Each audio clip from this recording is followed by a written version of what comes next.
Estamos iniciando mais um programa da União Planetária, Investigações sobre Viver. E essa palestra de hoje pertence a uma série chamada A Sabedoria dos Upanishads. E esse é o quarto programa dessa série, e hoje nós vamos falar sobre um dos Upanishads mais especiais, que é o Mundaka Upanishad.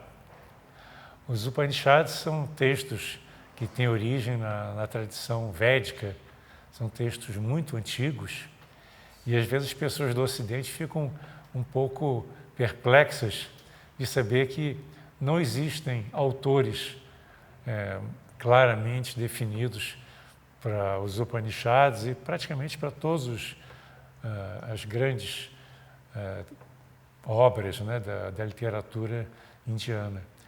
Porque para eles o importante não era o reconhecimento como autor, e sim a transmissão do conhecimento. Os Upanishads, assim como outros livros sagrados, como o Bhagavad Gita, os Puranas, o Mahabharata, que inclui o Bhagavad Gita e tantos outros, foram escritos por grandes sábios, né, chamados rishis, né, os grandes mestres. E sempre, naquela época, a informação era transmitida de mestre para discípulo.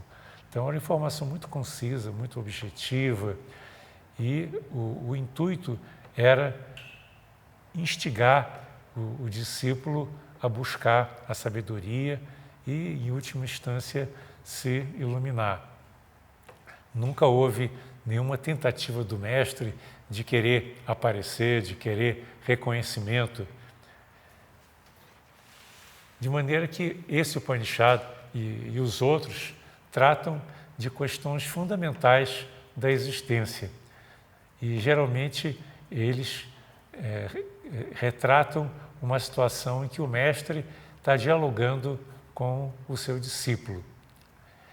E esse Mundaka talvez seja o mais poético, o mais simbólico dos vários Upanishads, né? São muitos Upanishads, mas existem 10 ou 12 que são considerados os mais importantes, que são também os mais estudados. Essa palavra Mundaka, ela, segundo os estudiosos, significa a lâmina, aquela lâmina que destrói a ignorância, a lâmina que remove as ervas daninhas e que faz com que o discípulo consiga descartar tudo aquilo que é irrelevante para poder chegar à visão do Supremo, para poder chegar até a sabedoria maior, né? Que é a sabedoria que chamam de Paravidya, né? A sabedoria de Brahman. É interessante que foi desse Upanishad, do Mundaka Upanishad, que a Índia retirou o seu lema, né? Um lema muito bonito que eu vou ler para vocês. Em sânscrito, ele diz o seguinte: Satyam eva jayate namritam, que quer dizer, só a verdade prevalece, não a irrealidade. Ou seja, é como se a inverdade fosse algo projetado, algo que não tem existência, não tem realidade. De maneira que esse texto, inclusive, inspirou Mahatma Gandhi, né, porque ele estava lutando pela independência da Índia, né, e desenvolveu toda aquela filosofia de Satyagraha. Satyagraha é o amor pela verdade, é a devoção à verdade, é você viver uma vida de verdade, sem mentiras. E isso é algo que está muito enraizado, não só na filosofia de Gandhi, mas em toda a filosofia indiana. Então, esse Upanishad, ele retrata a conversa entre um grande mestre chamado Shaunaka e o seu discípulo, que chama Angiras.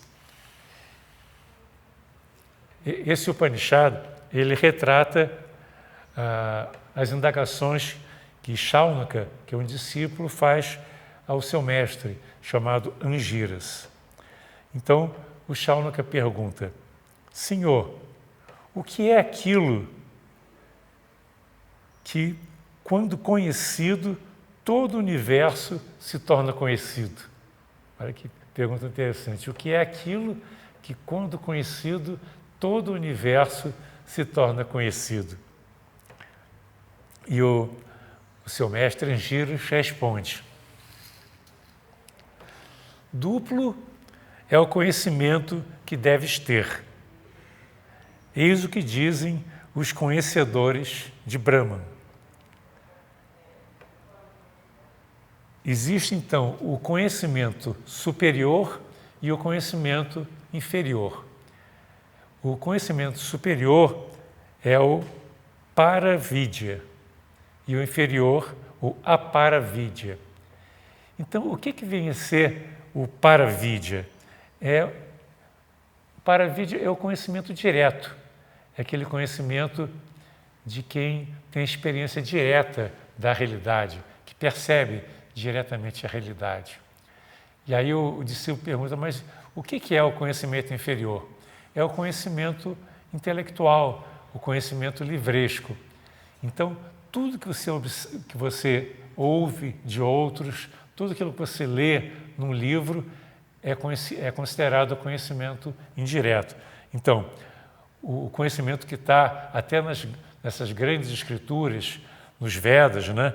No Rig Veda, no Yarju Veda, no Sama Veda, no Atharva Veda, nos salmos, nos rituais, na gramática, na etimologia, na métrica, na astronomia, tudo isso é considerado conhecimento inferior. E o conhecimento superior é aquele através do qual o imutável Brahman pode ser tocado, pode ser conhecido, pode ser percebido.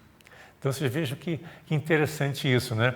Nós estamos habituados a achar que a sabedoria maior está nos livros sagrados, mas tudo que está representado por palavras não é o Supremo, né?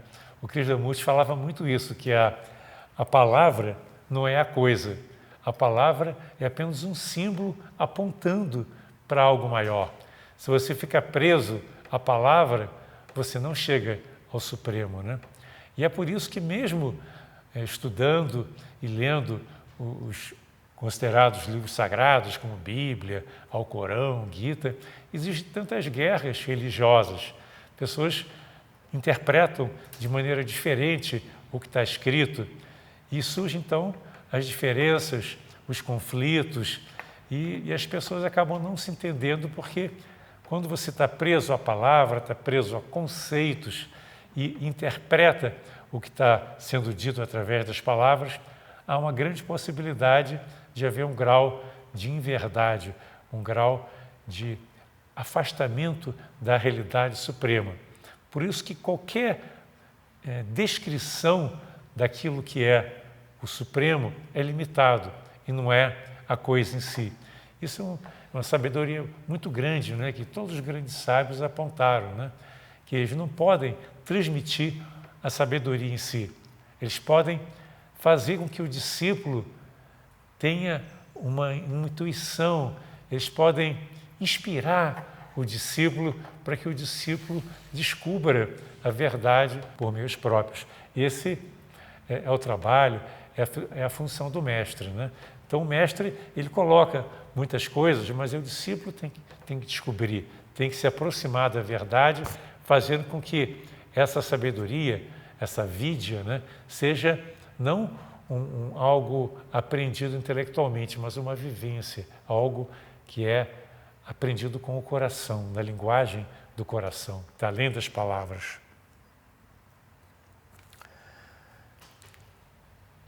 Então está dito no livro: pelo conhecimento superior, Paravidya, os sábios contemplam em toda parte Brahman, que é a divindade suprema, né?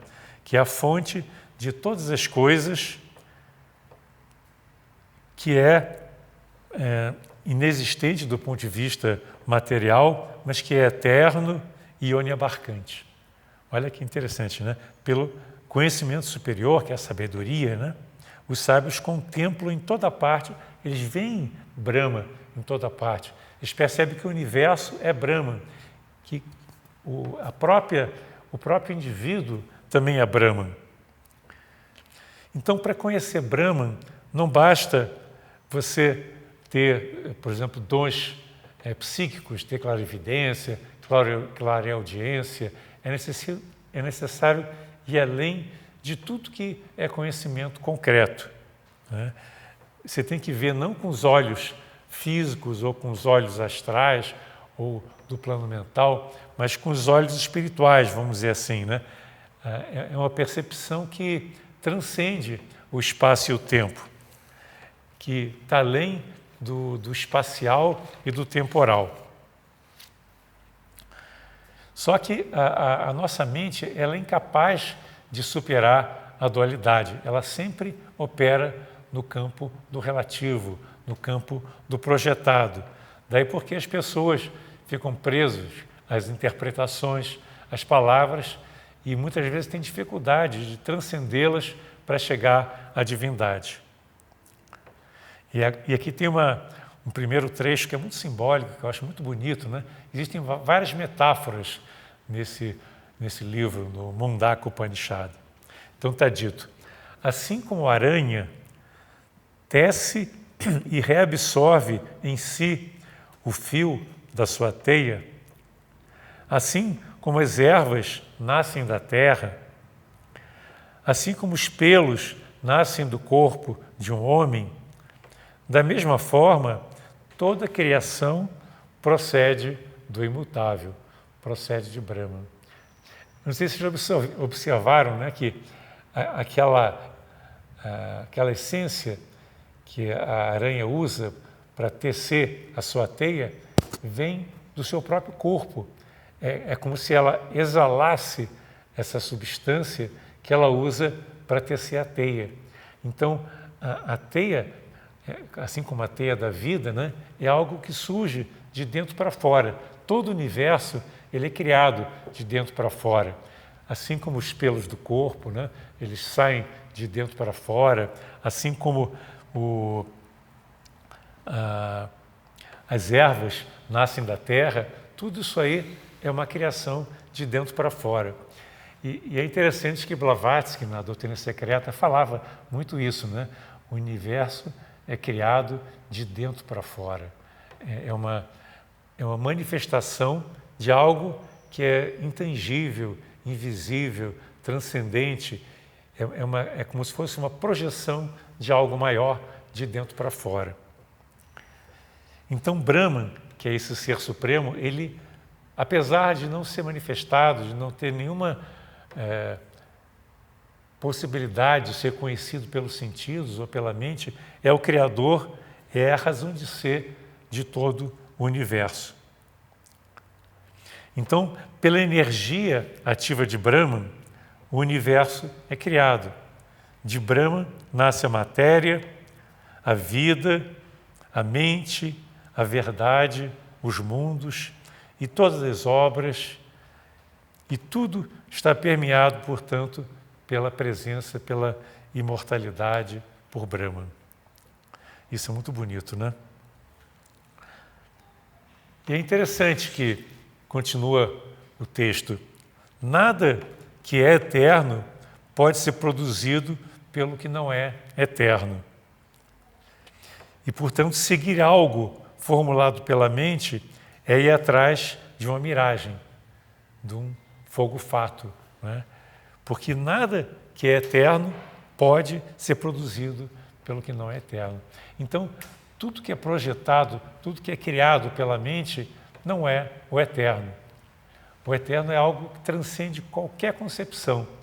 É interessante que os religiosos, né, eles procuram definir Deus, procuram, às vezes, até mesmo dar uma cara para Deus, né? Você vê que os templos, as igrejas estão cheias de imagens que são atribuídas a Deus, mas essas imagens são apenas símbolos. A divindade é algo intangível que está muito além de qualquer formulação, de qualquer pintura, até da própria imaginação.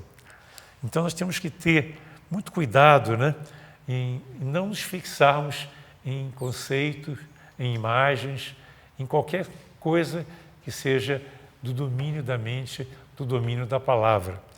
Transcender tudo isso para chegar até a verdade, chegar até Brahman. E é interessante que Satyagraha, né, que o Gandhi tanto falava, é uma paixão também pela verdade. E, segundo os Upanishads, é a rota para o estado de iluminação, para o estado de aproximação com o divino. Se você não tiver imbuído da verdade, você não cresce espiritualmente.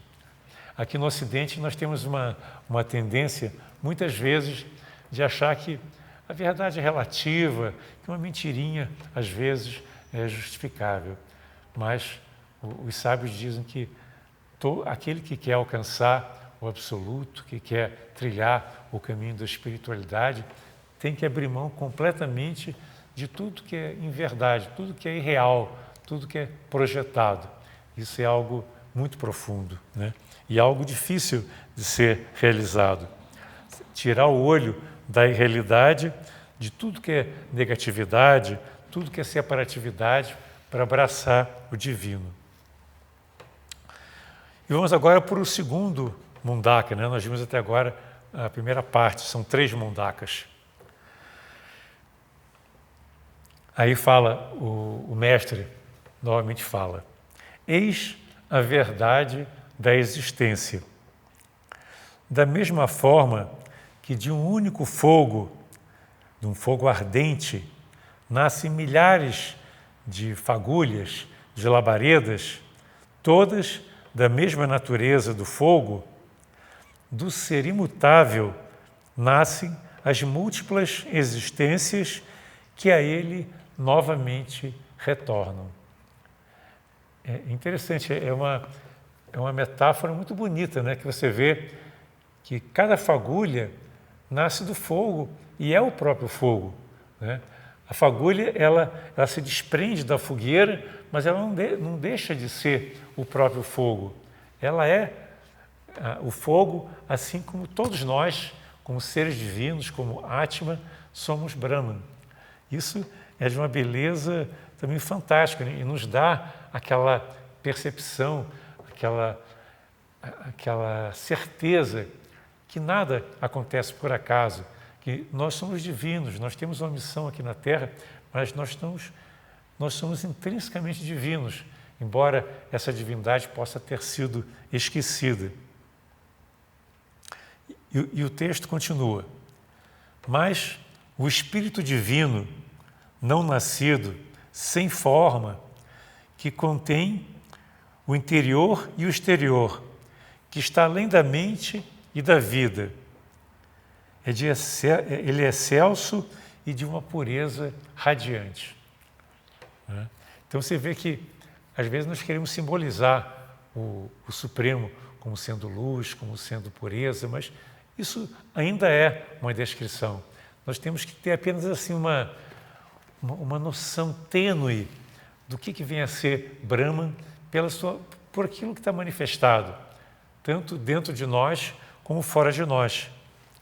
Sempre cientes que esse mundo manifestado não é a realidade suprema, mas ele está permeado pelo divino. Isso que é bonito, né? O mundo está permeado pelo divino. O mundo é divino, embora não seja a realidade última. Só que a criação, ela não possui uma existência independente.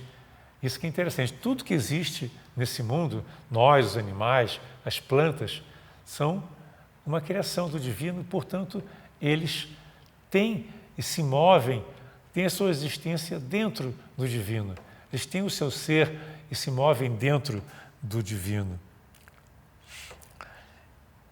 Tudo no universo possuem uma existência projetada. Tudo que nós podemos observar é de uma existência projetada. Tem uma metáfora interessante. É como uma imagem no espelho, né? Nós vemos a imagem e, se nós não estivermos atentos, pode parecer que a imagem somos nós. Se você estiver atento, você vê que a imagem não é você, né? Mas muitas vezes nós tomamos o projetado como sendo a realidade. Só que a imagem do espelho ela só existe enquanto você está diante dele. Na hora que você sai de frente do espelho, ela desaparece, porque ela é algo projetado, não é a realidade em si, é apenas uma imagem projetada. Então, a criação mental só subsiste enquanto ela é alimentada. Enquanto a imagem, assim como a imagem do espelho existe enquanto você está diante do espelho, toda imagem mental, e nós criamos muitas imagens mentais através do pensamento, né? Ela só subsiste enquanto ela é alimentada. Isso é verdadeiro em relação ao medo, ao desejo, enfim, a tudo que nós sentimos como desejo ou como pensamento, só existe enquanto existe aquela contínua alimentação. Se você deseja algo com muita intensidade, e esse desejo se mantém enquanto a mente está mastigando aquele desejo, está jogando energia no desejo. Se você para de alimentar o desejo, ele vai desvanecendo até desaparecer. É por isso que os grandes sábios, né, falam que é possível você superar o desejo se você tirar a mente fora do desejo, ou seja, não mais alimentá-lo com seu pensamento. Então, toda a criação, na verdade, ela existe dentro da consciência de Brahman. Mesmo aquilo que parece imperfeito, tudo que existe está dentro da consciência de Brahman. Ou seja, existe uma presença que se espalha por tudo no universo, porque tudo é Brahman. Então, está dito, o fogo, mais uma vez, as metáforas, né? O fogo, a chuva, as ervas sobre a terra, têm nele a sua existência. Dele procedem os hinos do Rig Veda, os dons, a beleza, a ordem, os deuses, os homens, o grão de arroz, o amor. Você vê que são coisas tão diferentes, mas todas elas estão contidas e abraçadas pela divindade suprema. Então você vê que a poesia, ela de certa maneira desperta a intuição, ela aponta para algo que transcende puramente o domínio do intelecto. E continua o livro. Dele são os mares e todas as montanhas.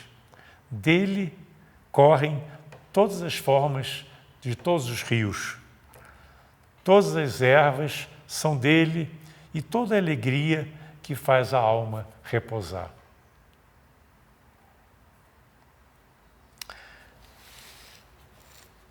E aí o mestre fala para o discípulo: ó, querido filho, aquele que pode perceber este Brahman, essa divindade suprema, oculta no seu próprio coração, liberta-se da ignorância, mesmo nesse corpo terreno. Ou seja, o segredo da imortalidade, de você tocar o sagrado, mesmo enquanto você está aqui nessa terra, é você perceber a presença divina no seu próprio coração. Né? Agora, isso exige muita sensibilidade. Não é através do intelecto que você vai conseguir esse feito, né, de você sentir a divindade. Por mais que você fale para os outros, você tem a divindade no seu coração. Perceba essa divindade dentro do seu coração. Se a pessoa não tiver sensibilidade, ela vai achar que isso aí é algo sem sentido. Né? Então, para você se livrar da ignorância e chegar até essa sabedoria suprema, que é Paravidya, né?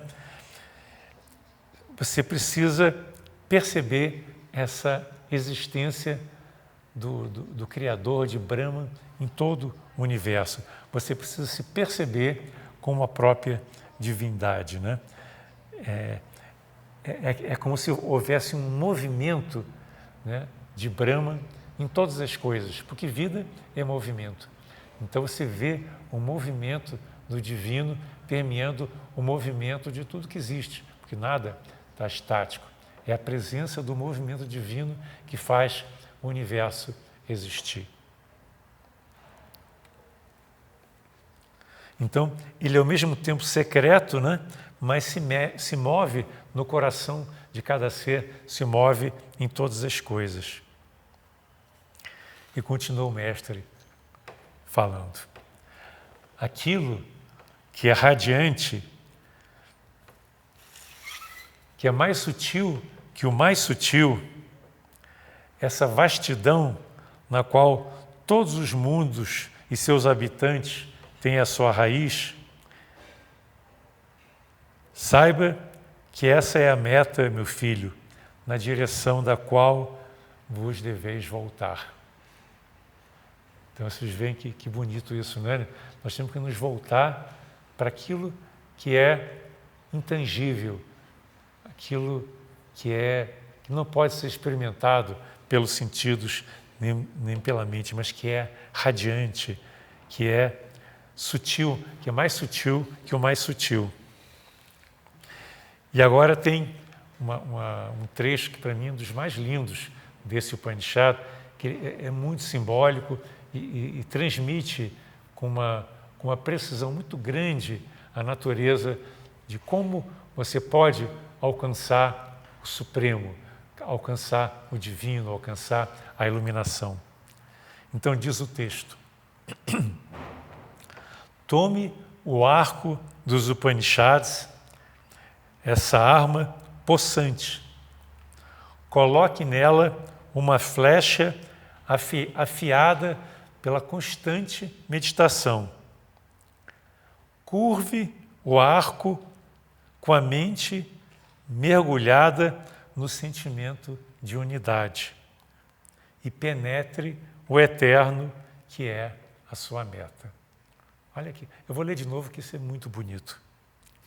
Tome o arco dos Upanishads, esta arma possante, coloque nela uma flecha afiada pela constante meditação, curve o arco com a mente mergulhada num sentimento de unidade e penetre o eterno que é a sua meta. Olha, interessante, né? O arco, ele tem dois extremos, né? Através do qual você tem aquela corda que está unindo os dois extremos. E na hora que você puxa o arco, né? Está aqui o arco, você aproxima os opostos, você aproxima os extremos. Então, na hora que os extremos são aproximados, né? Cria-se uma tensão e isso permite que haja uma energia que vai fazer com que a flecha se projeta. Essa tensão criada pela aproximação dos opostos é que faz com que essa flecha possa se projetar. E o que é a flecha? A flecha somos nós, somos seres humanos, né, que procuram se lançar na direção do divino. Olha que bonita, né? E você, para poder se lançar na direção da sua meta maior, você tem que afiar a si próprio através da meditação. Como é que você afia a flecha? É meditando regularmente, constantemente. É a prática, né? Que é o upasana em sânscrito. A prática constante faz com que essa flecha ela possa ser afinada e possa ser colocada no arco de maneira precisa. E aí o texto afirma que o arco, na verdade, é Om. esse mantra Om, ele está presente em todos os Upanishads de uma forma muito clara, muito definida, né? Então, esse arco dos Upanishads, na verdade, é o Om. Vocês devem ter ouvido falar que o universo foi criado e é mantido pelo som. E o Om é o som fundamental, é o Logos, né? É uma representação do divino aqui na Terra. Quando você abraça esse Om, ele faz com que você consiga se projetar além de você mesmo, na direção do divino, e você esquece de você mesmo. É interessante, existe no Zen uma arte que é a arte do arqueiro. E na tradição do Zen, você só consegue a perfeição, que é quando você atinge a meta, bem o centro da meta, quando você não deseja mais alcançar a meta, quando você esquece de você mesmo. Não é você mais que está puxando o arco e projetando a flecha. É como se a flecha saísse sozinha, como se ela tivesse vida própria e se lançasse a partir desse Om, que aproxima os opostos e permite que a flecha saia com precisão absoluta na direção da sua meta, que é o Supremo. E é interessante que o momento do lançamento da flecha é o momento do relaxamento. Você vê que interessante, né? Você criou uma tensão que permitiu que a flecha fosse lançada. Mas na hora do relaxamento, na hora que você solta a flecha, né? Ou seja, se deixa de criar aquela tensão, é que a flecha pode ser projetada. Então, o relaxamento é uma condição para que possa haver esse movimento da flecha, né, na direção da sua meta, ou seja, toda aquela tensão que foi criada, aquela energia potencial é transformada em energia cinética, em dinâmica, e a flecha parte na direção do divino. Então, para que haja esse movimento, tem que haver a não identificação com o eu. O que prende você e prende você a esse corpo e a ilusão? É você achar que você é esse corpo e achar que esse corpo, essa mente, esse ser limitado é que tem que alcançar o divino. Né? Esse corpo ele é apenas um instrumento. Ele existe para poder se relacionar com esse mundo em que nós vivemos. Mas se você pretende tocar o divino, você não pode levar com você todas as suas limitações, levar os seus sentidos, levar a sua mente. Você tem que esquecer do eu, tem que se desprender. E na hora que você relaxa, se desprende, aí é possível a flecha partir na direção da sua meta. E é interessante que a meditação é fundamental nesse processo de preparação para o lançamento da flecha pelo arco, né? Porque é através da meditação que você se purifica, se prepara e vai acalmando a sua mente e vai criando a condição para que haja um total desapego em relação ao seu eu.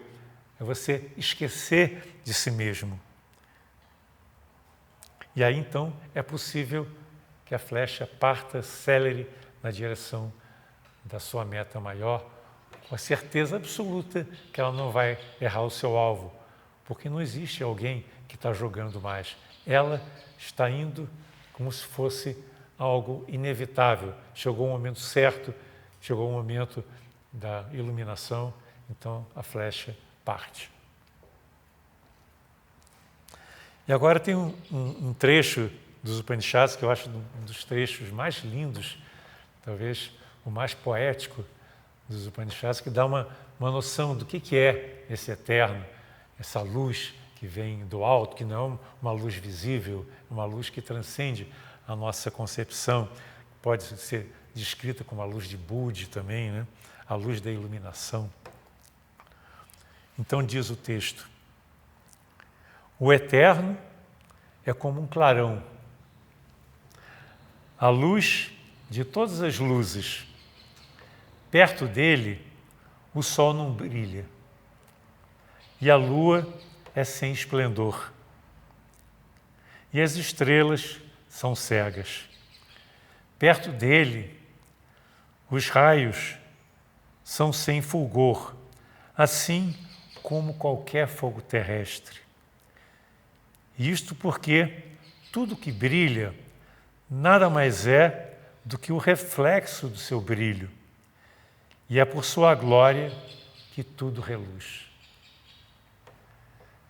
É uma poesia que eu acho assim, de uma beleza, né? É você percebendo que o eterno é a sua morada, é a sua verdadeira, é o seu verdadeiro lar, né? Então, esse eterno pode ser descrito poeticamente como esse clarão, como essa luz que é maior do que qualquer luz, maior que a luz do sol, maior que a luz da lua, maior que a luz do fogo terrestre, maior que a luz das estrelas. Então, é uma luz que não pode ser descrita, porque ela está além de qualquer luz, mas pode ser percebida por aquele que se entregou, por aquele que deixou que a sua flecha fosse lançada na direção do divino, né? E é interessante que ele diz que tudo que brilha, na verdade, está brilhando como um reflexo dessa luz. Você vê assim, um paralelo que nós temos, né? A Lua, né? A Lua parece que tem luz própria, mas ela brilha porque ela reflete a luz do Sol. Também, tudo que brilha nesse mundo brilha porque é um reflexo dessa luz maior. Inclusive, a própria luz do Sol, a luz das estrelas também, ela só brilha porque ela está refletindo essa luz maior, essa luz divina, que é a razão de ser de tudo que existe. E continua o texto. Repouse a mente com toda a sua vitalidade no eterno. Ele é o único ser em tudo. Descarte qualquer outra crença, pois esta é a ponte que conduz à imortalidade. A ponte para a imortalidade é você repousar a mente com todas as suas forças, com toda a sua energia no eterno. É você se deixar atrair, se deixar levar para o eterno. Isso não pode ser feito através de uma decisão intelectual, através do esforço, né? É o eterno que atrai você, assim como a luz do sol atrai a flor de lótus e faz com que ela abra, né? Por isso que a flor do lótus também tem essa característica de ser uma representação do divino, né? Porque ela se abre para o sol. Ela se abre naturalmente. Então nós também temos que nos abrir para essa luz divina, que é maior do que a luz do sol, que não pode ser conhecida pelos sentidos, não pode ser conhecida pelo intelecto, mas é a raiz, é aquilo que faz com que tudo possa brilhar. Tudo que existe é o reflexo do seu brilho, e é por sua glória que tudo reluz. Então, isso é uma coisa muito importante que os Upanishads procuram mostrar. Nós temos que colocar o nosso foco naquilo que realmente interessa. Comumente nós colocamos o foco na nossa vida em coisas pequenas, né? em querelas, em brigas, em buscas de coisas terrenas, de poder, de riquezas, de reconhecimento, da sabedoria inferior, querendo acumular conhecimento. Você está, na realidade, acumulando o aparavidya, né? Aquela sabedoria que é livresca, que é a sabedoria do intelecto. Então, nós não podemos gastar energia com aquilo que é irreal, com aquilo que não tem valor intrínseco, aquilo que é projetado. O que importa realmente é o despertar, a autorrealização, a iluminação. É você atingir a sua meta. E aí, já no terceiro mundaka, tem uma frase que diz o seguinte: conhece-o como sendo a vida, a luz que se manifesta em toda parte, a luz que brilha em todos os seres existentes. E, portanto, ele não tem prazer em longas discussões, em longas argumentações, em dogmas, porque ele sabe que a luz verdadeira está além de qualquer argumento, de qualquer concepção. E você pode alcançar a luz por meios próprios. Isso que é beleza, né? Você não precisa provar que aquilo que você pensa é verdadeiro, porque não é. Aquilo que está no intelecto não é a verdade. É uma projeção, é uma concepção, é algo que é construído pelo pensamento. É algo que faz parte do seu eu, que você está energizando continuamente e querendo vender para os outros como sendo a realidade, mas não é. É apenas algo projetado. Então, isso que diferencia o sábio do douto, daquele que tem muito conhecimento, mas, na verdade, conhece pouco sobre a realidade suprema. É que o sábio sabe que não sabe. Ele está ciente das suas limitações como ser pensante, como ser físico, mas sabe, ao mesmo tempo, que ele tem no âmago do seu ser, no seu coração, todo o potencial divino, toda a sabedoria divina. E ele pode tocar essa sabedoria no seu coração.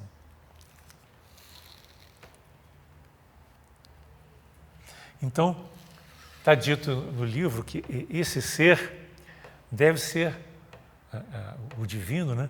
Deve ser o objetivo da nossa peregrinação na vida.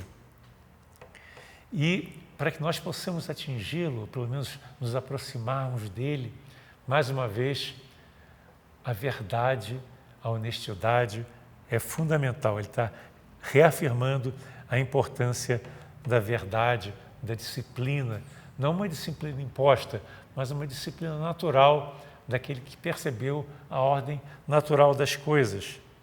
Aquela disciplina que advém de uma sabedoria perfeita, né?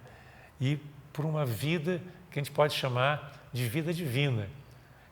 Isso é uma coisa interessante nos Upanishads, é que você pode levar a vida divina aqui na Terra. Você não precisa esperar a morte para depois ir ao encontro do Deus Pai, sentar à direita do Pai, enfim. Só depois da morte você ter acesso, né, lá no céu, àquilo que é divino. É muito importante você perceber que aqui nessa terra é o campo do aprendizado. Aqui nessa terra você pode afiar a sua flecha e você pode se preparar, pode se purificar para cada vez mais você estabelecer esse contato com aquilo que é superior, que é divino. Então, Satyagraha, a paixão pela verdade, se torna um instrumento fabuloso, né?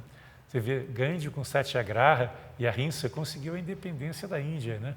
Isso não é uma façanha pequena, né? É lógico que ele teve a colaboração de muita gente, mas é essa força da verdade que ninguém consegue contrapor.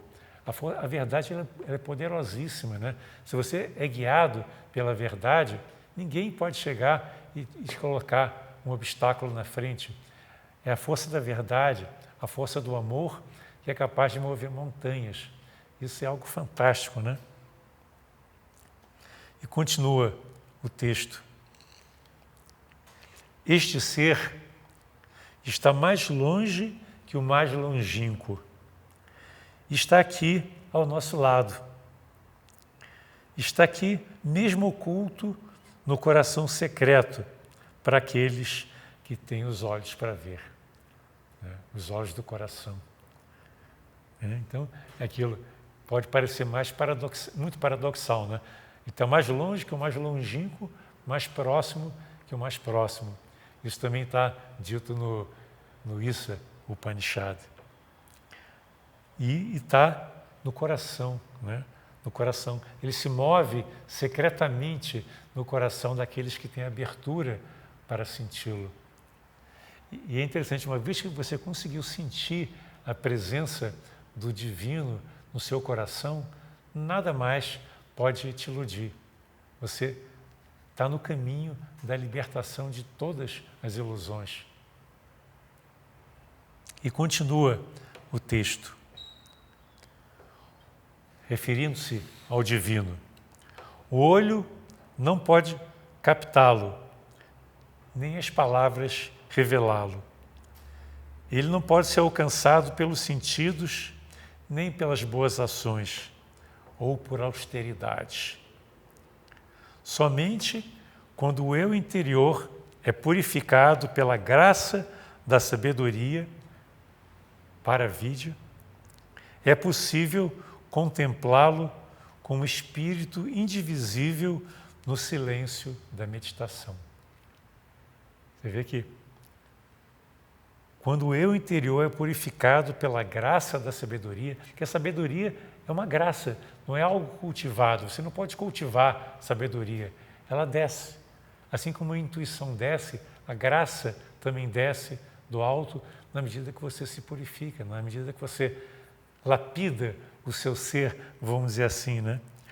E uma vez que você trabalha, né, contempla esse espírito indivisível no silêncio da meditação, aí então esse clique pode ocorrer, essa descoberta de algo que transcende tudo que pode ser concebido, né?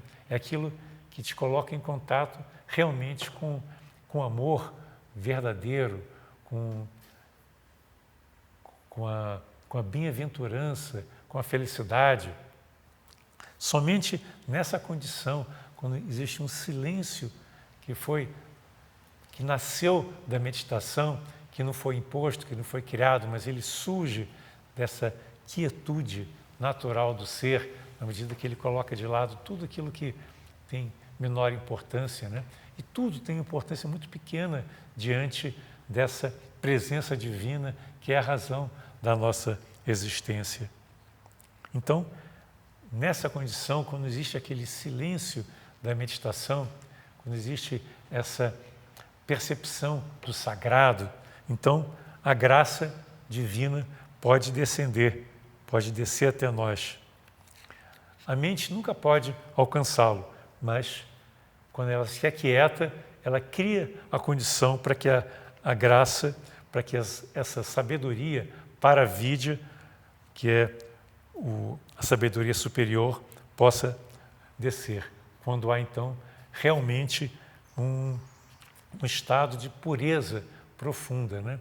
Às vezes as pessoas não entendem muito bem o que vem a ser a pureza. A pureza é quando você não tem nada que macule o seu pensamento e as suas emoções. E essa pureza, ela pode ser trabalhada. Você pode olhar para os seus pensamentos, você pode olhar para as suas emoções e identificar aquilo que não é verdadeiro, aquilo que não conduz à seriedade, que não conduz à bondade, que não conduz à solidariedade. É possível, nós temos uma inteligência que nos permite diferenciar o real do irreal, o projetado do não projetado. Nós temos essa possibilidade pelo fato de nós sermos divinos.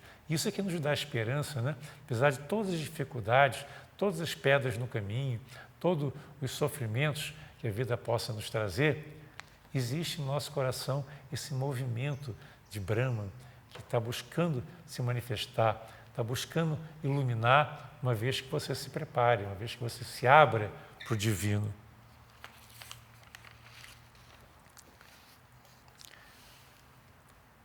Mais um texto, chegando agora ao final. Também é muito simbólico. Da mesma forma que os rios fluem e desembocam no oceano, se despojando de seus nomes e formas individuais, os sábios se libertam do nome e da forma e ingressam nos domínios do Espírito, o Espírito Supremo, mais alto que o mais elevado. Olha que bonito, né? da mesma forma que os rios fluem e desembocam no oceano, se despojando dos seus nomes, de suas formas. Eles deixam de ser rio, eles passam a ser oceano. Então, os sábios também se libertam das suas formas, das suas concepções, das suas ideias, dos seus pensamentos e ingressam no domínio do Espírito, desse Espírito Supremo que é a realidade maior. É aquela existência sem identidade. É você levar a vida divina aqui na Terra. Você pode ter um corpo, mas você não está preso a ele. Você não está acorrentado a ele. Você tem realmente a percepção que você é um ser divino e você é um portador da luz divina aqui na Terra. Então, para terminar, né, aquela frase famosa: quem quiser salvar sua vida tem que perdê-la, e quem perder a sua vida, encontrá-la-á. Que nem a flecha, né? Enquanto ela está presa ao arco, ela não consegue seguir na direção da sua meta. Só quando há um momento de relaxamento é que a flecha sai, sem apego, sem eu, sem nenhuma tentativa de segurar nada, de reter nada, de estar apegada a nada, sem nenhum conceito, sem nenhum movimento da personalidade. E aí é como se estivesse se perdendo, mas esse se perder, na verdade, é se integrar, que nem o rio se integra com o oceano e passa a ser algo muito maior do que o rio. Ele passa a ser o oceano, ele é o próprio oceano. Então, nós também, um dia, seremos o oceano.